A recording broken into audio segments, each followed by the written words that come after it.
Magtatanong ako sa'yo, ngayon sasagot ako. Wala pa akong tanong. Wala akong sagot. Eto na yung tanong ko. Nasaan?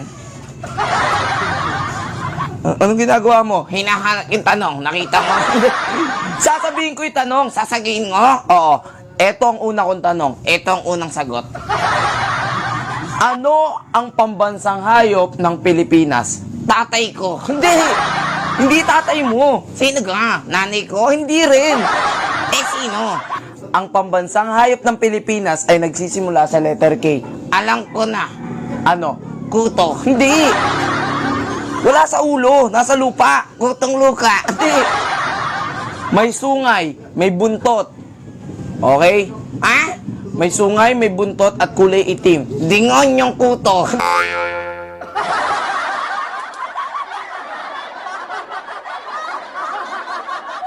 Tay, unsa gani in English at kahoy? Wood anak, wood. Ingon ni ma'am, tay, tree. Ah, kung tulo. 3. Matalino kang hayop ka.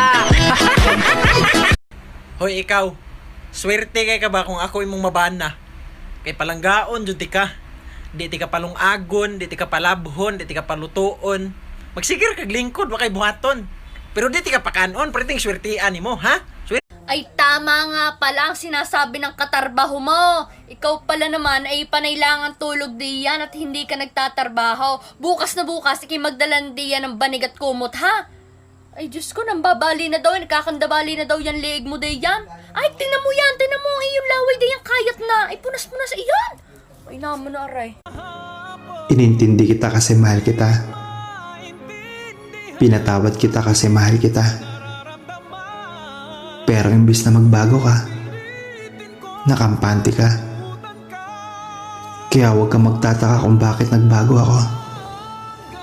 Dahil ang totoo, hindi naman ako magbabago. Kung sana pinahalagahan mo lang ako.